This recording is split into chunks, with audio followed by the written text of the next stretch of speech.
తాకట్లో ఉన్న బంగారాన్ని విడిపించి ఆ రోజున మార్కెట్ ధర కట్టి మిగిలిన డబ్బును మీకు అందిస్తుంది కొమ్మూరి గోల్డ్.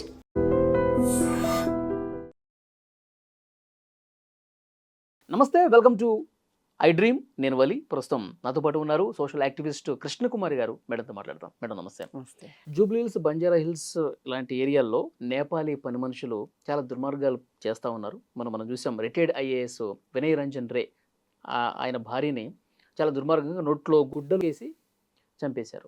డబ్బులు బంగారంతో ఉడాయించారు. ఇప్పుడు పోలీసులు ఈరోజు కూడా ఒక ప్రెస్ నోట్ రిలీజ్ చేశారు. ఎవరైతే నేపాలీలు మీ దగ్గర పనిచేస్తున్నారో వాళ్ళ డీటెయిల్స్ మాకు ఇవ్వండి, వాళ్ళు ఎక్కడి నుంచి వచ్చారో డీటెయిల్స్ ఇవ్వండి, ఏ ఇల్లు మీ ఇంటి అడ్రస్లు మీరు మాకు ఇవ్వండి అని చెప్పేసి అన్నారు. అంటే నేపాలీలు వాళ్ళు అంటే గత చరిత్ర కూడా చూసుకుంటే చాలా వరకు ఇలాంటి ఘటనలు జరుగుతున్నాయి అంటే మేడం. పర్టికులర్గా ఈ కేసు గురించి, ఈ పోలీసుల స్టేట్మెంట్ గురించి ఏం చెప్తారు?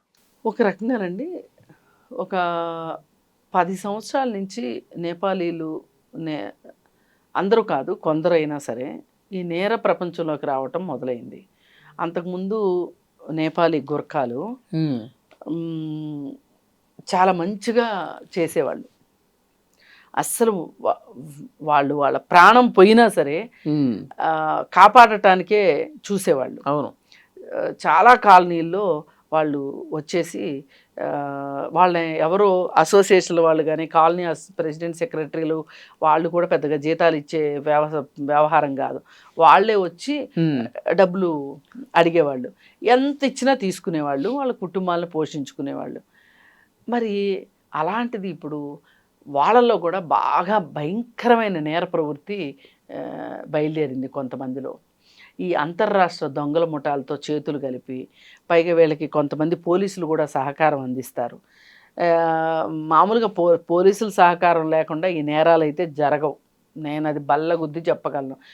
ఒక నేరము, ఒక హత్య ఏం జరిగినా సరే, ఒక అవినీతి జరిగినా, ఏం జరిగినా సరే, ఒక 2-3 వ్యవస్థల్లో ఉన్నవాళ్ళు సహాయం చేయండి అంటే, పోలీసు అధికారులు కావచ్చు, లేదు అనుకుంటే మామూలుగా వ్యవస్థల్లో అధికారులు కావచ్చు, పొలిటీషియన్స్ కావచ్చు, వీళ్ళందరూ కలిస్తేనే జరుగుతుంది ఈ నేరం. చేయగలుగుతారు వాళ్ళు, లేకపోతే చేయలేరు. అందుకని అంటే మొన్న రిటైర్డ్ ఐఏఎస్ వాళ్ళ ఇంట్లో జరిగింది కూడా హస్తం ఉందంటారు. ఎవరిదన్నా ఉండొచ్చు. ఇప్పుడు మనం ఖచ్చితంగా జరిగే ఉండొచ్చు అని చెప్పలేం, కానీ మామూలుగా ఈ డైరెక్ట్గా ఈ ముఠాతోటే పోలీసులకి కనెక్షన్ ఉందని చెప్పం. ఇప్పుడు వీళ్ళకి అంతర్రాష్ట్ర ముఠాలతో సంబంధం ఉంటుంది. ఆ పెద్ద ముఠాకి హెల్ప్ చేయొచ్చు. ఓకే. ఇప్పుడు ఏం లేదండి, అసలు సూత్రధారికి ఏమైనా కనెక్షన్ ఉండొచ్చు. ఇప్పుడు ఒకటండి, నేరస్తులు పోలీసుల కన్నా 4 అడుగులు ముందు ఆలోచిస్తున్నారు.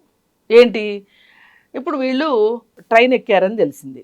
ఆ ట్రైను వీళ్ళు నాగపూర్ వెళ్తారు అని అనుకున్నారు. అయితే వీళ్ళు నాగపూర్ వెళ్ళాల, ఆమె కాజీపేటలోనే దిగిపోయింది. మనవాళ్ళు ఏం చేశారు, ఆ ట్రైన్ నాగపూర్ వెళ్తుంది కాబట్టి వీళ్ళు నాగపూర్ వెళ్తారని అర్థం చేసుకొని, అంటే నాగపూర్ ఆవిడది పూనా అని అర్థమైంది. అందుకని నాగపూర్ నుంచి పూనా వెళ్తుందని అనుకున్నారు వీళ్ళు. అనుకుని వీళ్ళు నాగపూర్ వెళ్ళి కూర్చున్నారు. ఈ ట్రైన్ వెళ్ళేదానికంటే ముందే వెళ్ళి అక్కడ కూర్చున్నారు. తీరా అక్కడ కూర్చుంటే కనిపించింది ఏంటి అంటే, ఆమె అసలు వాళ్ళ స్టేషన్లో దిగలే, ముందే దిగిపోయారు. కనపడలా. ఇప్పుడు సీసీ కెమెరాలు చెక్ చేస్తే దొరికింది ఏంటంటే, ఆమె కాజీపేటలో దిగిపోయింది. బస్సు ఎక్కినట్టు. బస్సు ఏమెక్కిందో ఎటు వెళ్ళిందో తెలియదు. ఇంతవరకు అమ్మాయి దొరకలేదు. అసలు ఎవరో రాస్తారు.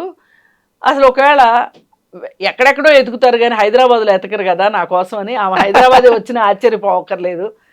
కాజీపేట నుంచి, కాజీపేట అంటే ఎక్కడో లేదు కదా, ఇక్కడే ఉంది కదా, పక్కనే కదా, వచ్చేసి ఉండొచ్చు అని. సరే, ఏది ఏమైనా ఎవరికి సహకరించారు అనే దానికంటే కూడా ఇవాళ నేర ప్రవృత్తి పెరిగింది. ఈ నేర ప్రవృత్తి ఎందుకు పెరుగుతుంది అనేది మనం ఆలోచించకుండా, దాన్ని స్టడీ చేయకుండా నేరాలను ఆపలేం. ఇప్పుడు నేరం జరిగిన తర్వాత పోలీసులు ఏ చర్యలు తీసుకున్నారు, ఏం చేశారు, పోస్ట్ మార్టం ఎట్లా చేశారు, ఏం జరిగింది అనే దానికన్నా అసలు నేరం జరగకుండా మనం ఏం చేద్దాం అనే దాని గురించి ఆలోచించే ఉద్దేశం కానీ, ఓపిక కానీ, తీరిక కానీ పోలీసులకు లేవు.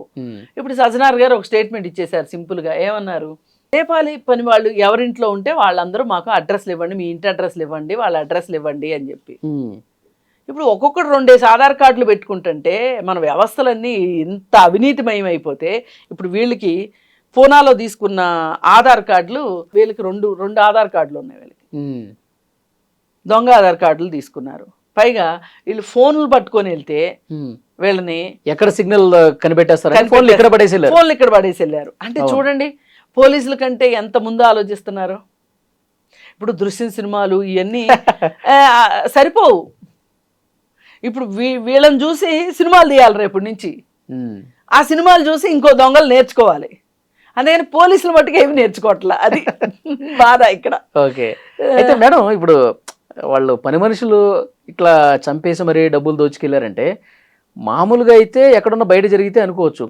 అది కూడా ఒక సీనియర్ పోలీసు అధికారి, రిటైర్ అయినటువంటి అధికారి ఇంట్లోనే జరిగిందంటే నన్ను కనిపెట్టేస్తారు కదా పోలీసులు, ఇంకా చాలా సీరియస్ యాక్షన్ తీసుకుంటారు కదా అన్న మైండ్ సెట్ ఎందుకు లేదంటారు? ఒకటేనండి, వాళ్ళు చూసుకున్నది ఏంటంటే ఆయన ఊర్లో లేరు. ఆయన వచ్చేలోపు మనం పని చక్క పెట్టేసుకుని వెళ్ళిపోయామనుకో, ఆయన వచ్చేదాకా ఇక్కడ ఏం జరిగిందో తెలియదు కదా, మనకి చాలా టైం దొరుకుతుంది. అలా ప్లాన్ వేసుకున్నారు వాళ్ళు. ఇప్పుడు పోలీస్ అధికారే అయినప్పుడు ఆయన ఇంకో సెక్యూరిటీ పెట్టుకోడు కదా, పోలీసు వాడి ఇంట్లో ఎవరు దొంగతనం చేస్తాడులే అనుకుంటారు కదా వాళ్ళు కూడా. సరే ఏది ఏమైనా వాళ్ళ అమ్మ సంరక్షణ కోసం వచ్చిందంటే ఆవిడ చనిపోయిన తర్వాత ఈవిడ ఇక్కడ డబ్బులు తీసుకెళ్ళడం ఒకటే కూడా కాదు, ఈ అమ్మాయి సరిగా పని చేయట్లేదు అని చెప్పి పదే పదే ఈ అమ్మాయిని ఎవరైతే పనికి కుదిర్చారో ఆ అమ్మాయికి ఈమె కంప్లైంట్ చేసిందంట, ఎవరికి చనిపోయిన ఆవిడ. అది కూడా ఒక కోపం ఉండొచ్చు ఈ అమ్మాయికి. పైగా అమ్మాయి డొమెస్టిక్ హెల్పర్ లాగా కంటే కూడా, అంటే వాళ్ళు బాగుండకూడదని కాదు, ఆమె ఏదో పెద్ద ముఠా నాయకురాల్లానే ఉంది. బాగా నమ్మిచ్చి ఆ ఇంట్లో వాళ్ళని మొత్తానికి 22 తులాల బంగారం తీసుకుని వెళ్ళింది అని అంటే అది. మేడం ఇప్పుడు దొంగతనం చేయాలనుకుంటే వెంటనే చేసేయచ్చు కదా, ఆ ఇంట్లోకి వెళ్ళి కూడా 8 నెలలు అవుతుందంట. అంటే మంచిది అదే. మళ్ళీ ఈమెకు సహకరించే ముఠా వాళ్ళు కావాలి.